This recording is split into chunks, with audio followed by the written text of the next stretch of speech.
Okay. Hola, mi familia. I promised that I would make a video speaking to the positive factors of modern religion. I am actually having trouble coming up with much to say in that regard, but I'm going to speak to my considerations on the matter. Beginning with the Ten Commandments. That's what I think is the most important part of that entire book, of that entire society. Now, most people miss what's actually said there when they speak to fuck, who got the Ten Commandments?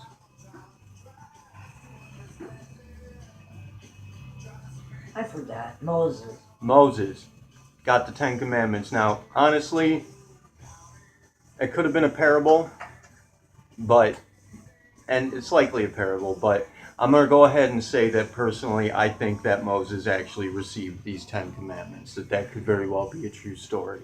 And yes, it's outrageous to suggest that some, sky daddy figure, this aiming to the anti-ordinary, I like her. She's got me fixated on those terms, a sky daddy, that's hilarious. If you watch, I love that. Thank you for that.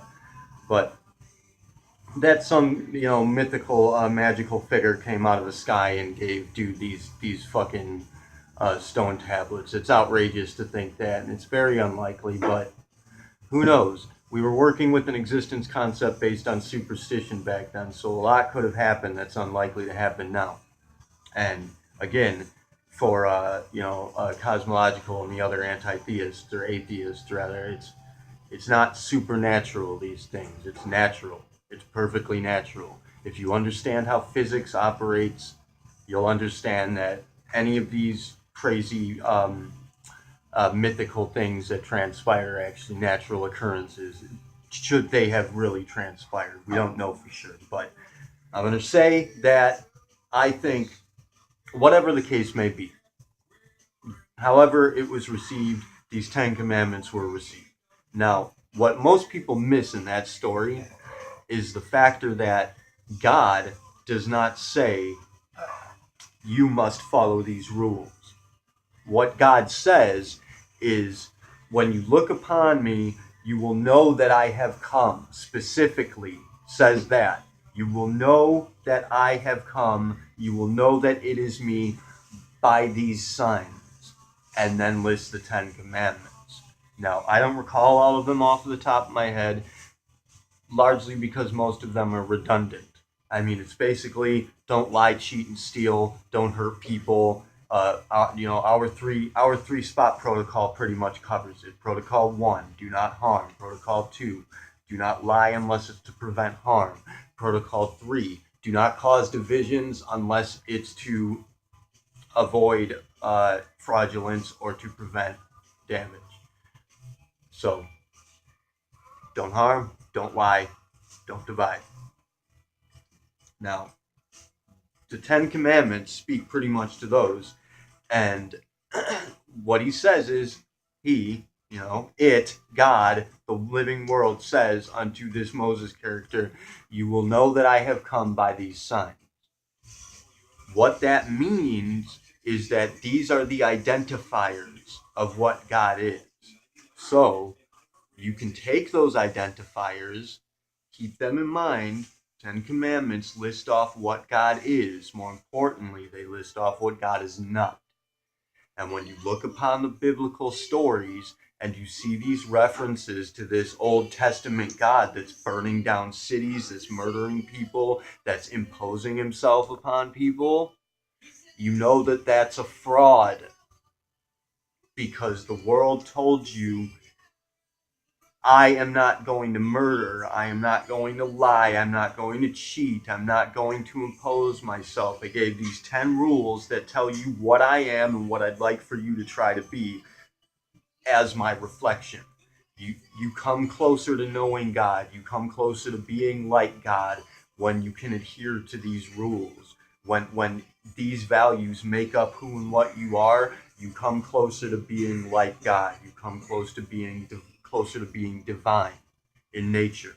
When these 10 uh, these 10 suggestions, the 10 suggestions rather than the 10 commandments. I think we should call it Neil Donald Walsh, coined that inference, by the way.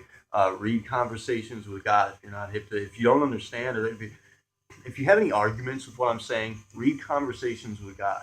It explains everything about this religion, everything about all religion, very flatly, point blank, logical, simple understanding, and especially for the atheists. Read that book. It explains everything about religions and the society, the religious society, religious community in a very sternly logical and fixed way that makes perfect sense. And of course, it ultimately disregards organized religion and dismisses it as a mistake, really, and even raises the suggestion that in fact it'd be a good idea for us to kind of go ahead and eliminate our understanding of the old world God and kind of come up with a new idea in that regard, which is sort of what we're trying to do here with the status initiative. Of course, we're not really aiming for ultimately, creating a God figure. In fact, we're trying to kind of stay away from that. Um, our understanding is that the living world and our relationship to it, the power that we have, the power of heaven, the power of pure creation, everything that exists and the force that makes it happen, that's what God is. That's our understanding. And we communicate with the world via synchronicity. We have a relationship with the living world and with each other that is divine. And that's how we understand the concept of God. But that's just our understanding. That's just how we operate. We're not trying to push that. We actually want to get rid of the idea of God altogether and come to the common sense, logical, rational understanding that we are all simply a part of it, that we're all together, we're all one entity. There's really no need to have a God concept as something that's been separated from us in some way. Let's just go ahead and understand ourselves as being alive and realized. That's what we're trying to get at. So I suppose you could say, on one hand, in one regard, that's how we're trying to recreate the God concept by eliminating this division complex that we all seem to be serving, which another case that I ran into on Twitter, I spoke to one of the atheists and I didn't really try to recruit him, but I suggested that, we have a cause here that's worthy of working for. And dude immediately pops back when I explain to him that we're trying to retrain humanity in a sense. I didn't say that, but what I said was, we're trying to unify everyone and to come to a unified understanding before before humanity commits suicide, by catastrophe, like suicide by cop, where you pretend to throw a gun at a cop and you get fucking shot for it. Same difference. We're threatening the world and it will eliminate us because of it. Which in this case, it's not really so much that we're threatening it; it's more that we're just failing it. But I mean, we're not actually going to threaten the world. There are ways we could, I suppose, but wouldn't be allowed to happen. In any case, I said that we're trying to unify everyone and come to a unified understanding before we commit suicide by catastrophe. And this dude immediately came back with something stupid like, "Oh, you're off your meds, I see," or something like that. And it's just like, seriously, I'm speaking to a concern, a real concern that's, it's meaningful and it matters to all of us. And these ridiculously stupid people, these trollers, are just going to jump on it as an opportunity to start an argument or to be a dickhead about something. He came back and he said to me, I told him I figured you for more of an intelligent person, and whatever, to just blow it off. But I personally take pride and pleasure in accepting responsibility for my home and my family and trying to do something about it. And he came back to me. He said, "Oh, so you consider yourself intelligent?" Like, really, dude? Yes, I am intelligent. I'm happy because of that. I'm proud of it. I'm trying to share that intelligence. I even have a little bit of wisdom that I put to use. Um, and he's it's like he's not thinking about it. He's not receiving the message I'm giving to him. He's just, the values coming at him, and the aspects attached to his personal filters just shatter it into this, let's start an argument, this is an opportunity to troll someone. Basically, I don't understand, and it kind of scares me because it threatens my personality, which we're going to speak cognitive dissonance in the next video. That's a good idea. Thank you for that. Um, but that that was the what this video was basically about, was those 10 commandments. Is, if you look at things through those, if you take those 10 commandments and add them as a filter to your perspective and remember to look at everything in that regard, that's how you find what God is. And more importantly, that's how you find what God is not. So, for example, you read the Bible and you see this God figure murdering people right there. Fraud. That's not the real God. That's some asshole imposing himself upon the people, and they're calling him God because that's what they did back then. God was the term that they used for the ruler, for the ruling class, for the pharaohs, for the kings. That's not, the word God was not, back then, was not used in reference to God. It was used in reference to, I already said that, used in reference to the ruling figure.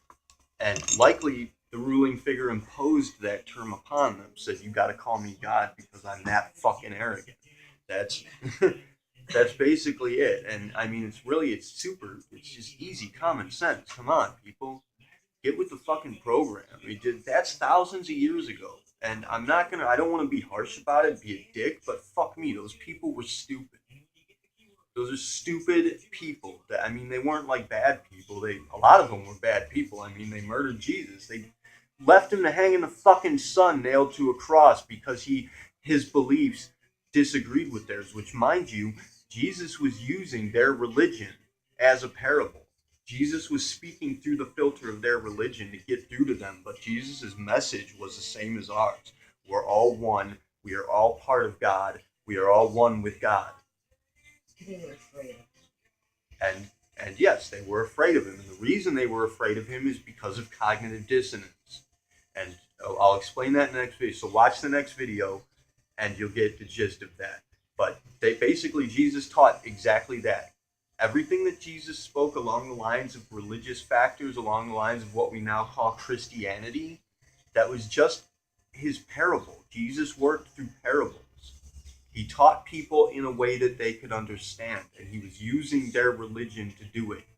But because he was telling people the truth and it disagreed with their truth, which is to worship the ruling class, not yourself, that you don't have power and you can't have it. It belongs to your king, to your pharaoh, to your emperor. Because Jesus disagreed with that, and because people were following his teachings, it threatened their persona. It scared them. They murdered him for it. And they had to follow their own politics. And so they went through all these political schemes to get him killed. And then they murdered him in the most horrific fucking way. These were barbaric, ridiculously stupid, ignorant assholes of people. So why the fuck are you still listening to them? And for God's sake, why are you worshiping a book they wrote back then? They didn't even know how to write well. That book sucked. I'm sorry. It's a good story. I like it. It's got a lot of great values in it, but fuck me, it's horrible writing. So, sorry. I intended to say good things. I hope I said something good about religion. They do have good shit to tell you. Read the Bible with the 10 Commandments in mind, and you'll get a lot of great shit out of it. You're also going to find where a whole lot of it is lies. Well, it's not really lies, it's mistakes. The people who wrote it thought they were telling the truth, but keep human nature in mind when you read it. Human nature, which is these people are writing about someone that they're an imposing ruler, a dictator that's telling them they need to worship him as a god. So yeah, they're going to call him God, and a lot of them are going to worship him because they believe he's a god. But they're wrong. They're just mistaken. They're misinformed. But the Bible is full. You read what Jesus said, pay attention to the things that Jesus said, and better yet, get a hold of things like the Dead Sea Scrolls and the Book of Enoch, the hidden parts of the Bible that they've tried to eliminate, which, mind you, God only knows how much of it really has been eliminated entirely. But Those Dead Sea Scrolls and the Book of Enoch, those contain values via Jesus and other sources that speak even further to the factor that everything else in the Bible that we're presented is bullshit. So, sorry, but I mean, that book's almost got a lot of my people killed. So I apologize if it pisses people off that I dislike it, but A, I'm a writer and that book sucks. B, it's dangerous. And you're all my people, so when something's placing you in danger, that kind of makes me want to have a problem with it. So that's all. Hila Slide, Terviuni, CRE. Oh, also, please comment. If you have a problem, if you don't like what I'm saying, comment that. If you do, comment that. Say something, get involved, start a discussion, make something happen. Stop being lazy, stop being careless, and stop being afraid. Do something. Say something. If you don't like me, tell me. Like the video if you like it, dislike it if you don't. Fucking subscribe if you have an interest in watching. I'm about to make another video that's going to speak to cognitive dissonance, which is the primary concern here, and I'm going to make more and more and more. I'm just going to keep making them because I love doing it. So subscribe, like, dislike, comment, get involved, do something. Stop hiding in the background. I I hate to break it to you, but it's not really cool. It doesn't make you appear to be like a cool person to hide in the background and just kind of shout out mysterious little integers from here, from now and then, like most of the Twitter people do. They're just gonna spit something out that kind of is mysterious and strange and just hide in the background, and you think that's like what you look like some kind of a puppet master pulling the strings. First of all, why would you want to be that? That's what you think the bad guy is, right? B, it doesn't make you look cool because nobody's seeing you. So get involved. Hila Salai, Terviuni Ciari, Namaste.